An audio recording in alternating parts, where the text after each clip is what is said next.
So ito, kakalabas ko lang ng aking hotel.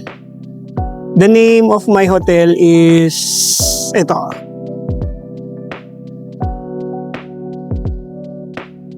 Garden View, Hong Kong, na I book it sa booking.com. So, ito. Ang aking hotel entrance. So, for today, gagala na tayo. So, ang aking mga pupuntahan for today ay nalagay ko dito. Number 1, mag-picture tayo. Tapos, pupunta tayo sa Victoria Peak. Second is mag-sky terrace tayo. Next, AIA Carnival. Tapos, mag-ikot tayo ng museum. The same time, tatambay na rin tayo sa TST. So, itong aking area for today. Yung hotel ko pala dito located sa McDonald Road. So, ito yung McDonald Road, tapos ito yung McDonald Road, tapos that road is the Garden Road. Okay, see ya. Ito yung itsura ng aking area na pinagstayan.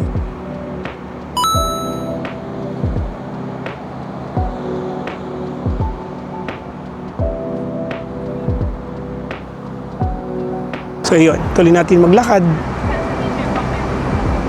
See you sa Peak Tram. So may nakita ulit akong arch dito. So in memory of the Chinese who died loyal to the Allied cause in the wars. Oh, okay. So diretso lang tayo dito. Diretso lang.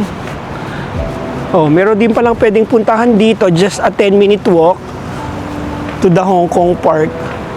Ay hindi, ito na yung Hong Kong Zoological and Botanical Gardens, I think, na sinasabi niya.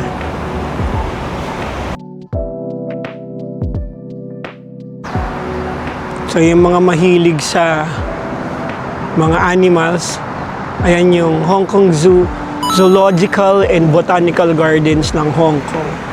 So, I think libre naman ata yung entrance niya. So, ito yung entry.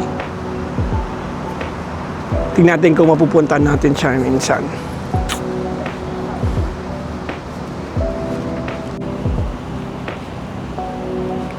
So, itong area na nilalakaran ko ngayon. Malapit lang siya dun sa zoo kanina pinakita ko. So, I think this is their park. Gaganda ng mga flowers. At may mga taong may nag-exercise. May mga taong papasok na rin sa office, I think. And currently it's anong oras na ba? Magta-12 na. So ngayon lang tayo lumabas. So pakita ko sa inyo.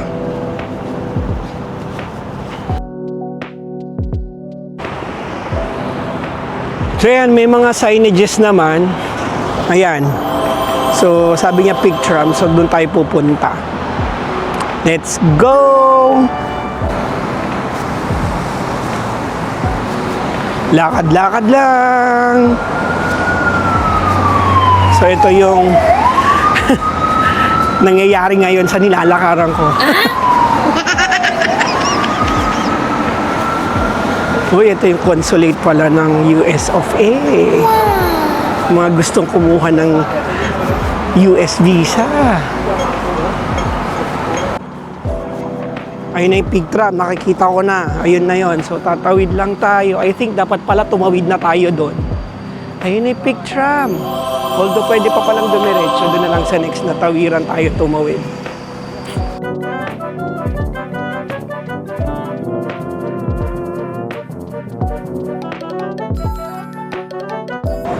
And then, we arrive sa Peak Tram.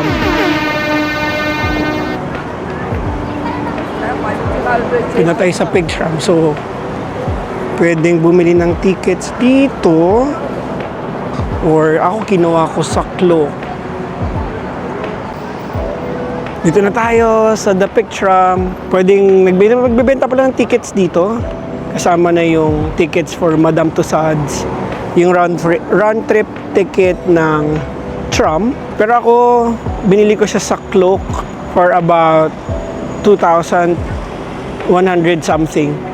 Lalagay ko dito kung magkano na lang sa mga gustong makaalam. So yun, tara, pasok na tayo at sumakay na tayo ng tram.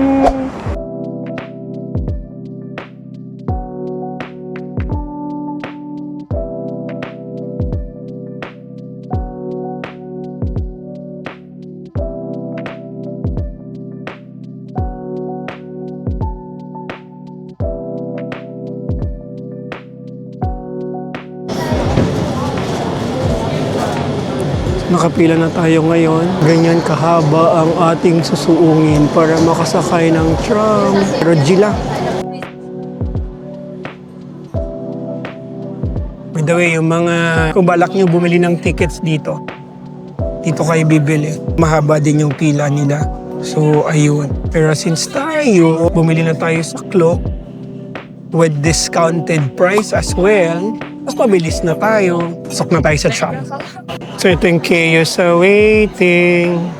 Dami nag-wait. So, while waiting, mayroong mga parang butterflies dito sa pang garden feels.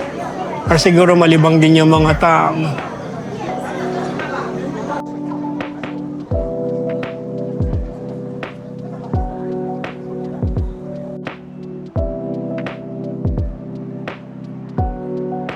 Dating na ang tram. Pero hindi ko alam kung makakasakay ako. By the way, back 2015, red pa yung color ng tram. Ngayon, it's color green na mas mahaba na siya. Nice. Mas mahaba ng tram. Hopefully, makasakay tayo.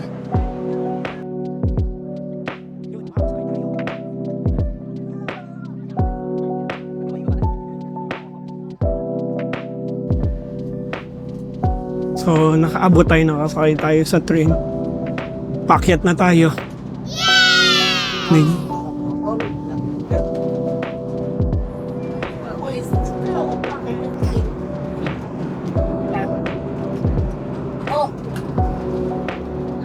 Ayan pala yung yung dati na train, yung red.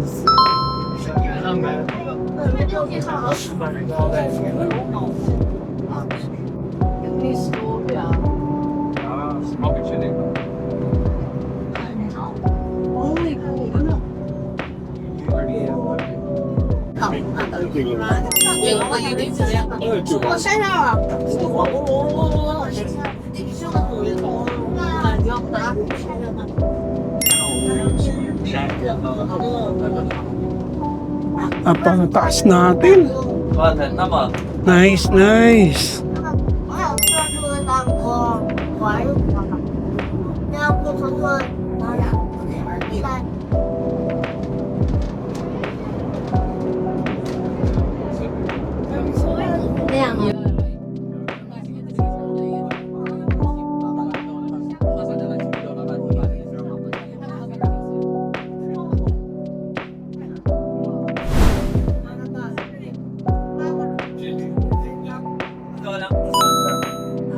Wow.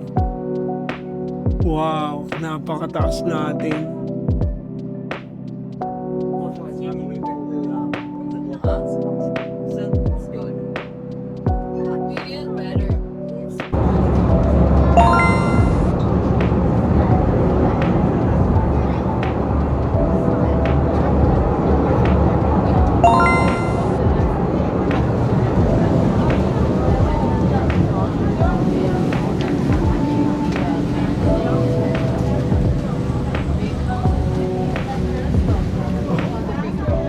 May big house din pala dito. So I think ito na yung ending ng Pic Tram. Tayo lang natin siyang huminto para makalabas na tayo at mag-explore na tayo sa loob. Ito naman yung mga pasakay naman dito. Dami na rin.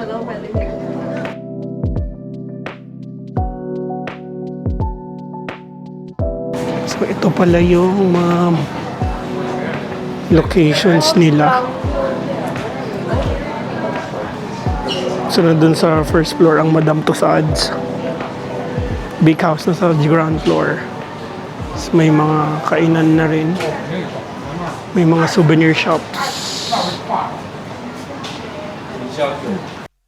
Pagpasok from the tram, may mga bilanan, mga ref magnets, mga pasalubong dito, souvenirs, and all. Tapos may mga kainan na din dito. Sugar puff. Okay. Pastry, egg tart, dami na rin kainan.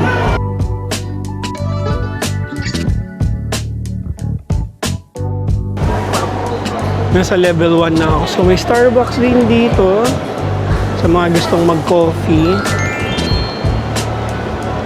Ito yung mga drinks nila na I think available lang sa Hong Kong. So maliit lang siya.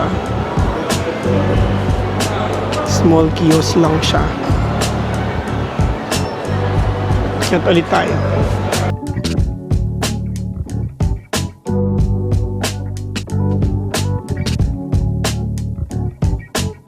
Mga souvenir shop pa rin dyan. Claw machines din dito. For the kids. May gasha po naman dito. For the kids pa din. I think this specifically para sa mga kids section. Yeah. Kasi may mga nagbibenta rin dito ng mga candies na being sold per grams. Makyat na tayo sa Sky Terrace 428.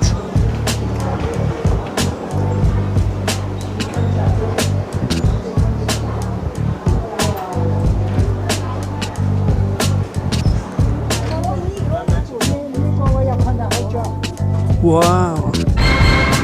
Daming tao!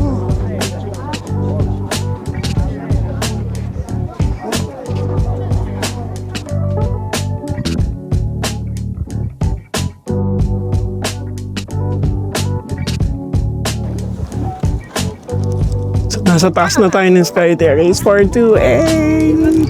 Finally, nakabalik din ulit. Taas ko. Yan yung mga skyscraper ng Hong Kong. Ganda. Let's enjoy this view.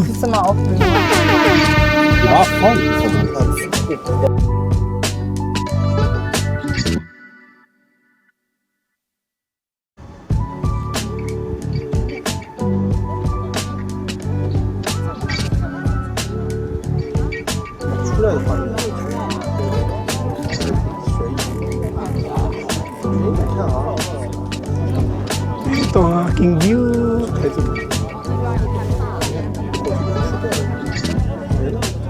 Grabe, ang lamig. Ang saya din dito. Daming tao.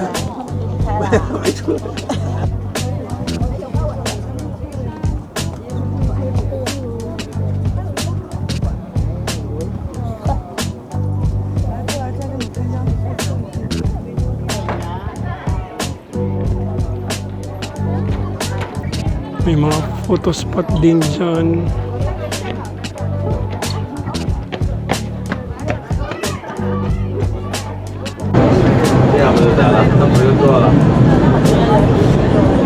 Nababa na pala tayo ng picture. Buti konti lang yung pila, nakasakay tayo agad. Ito itsura niya sa baba.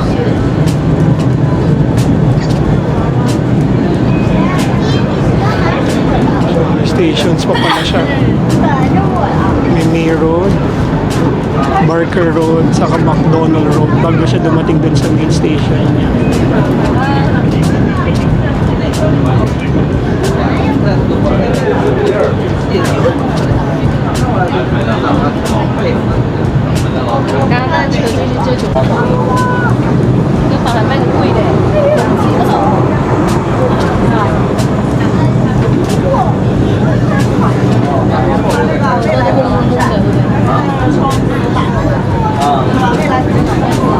Pakatarik ng pababa.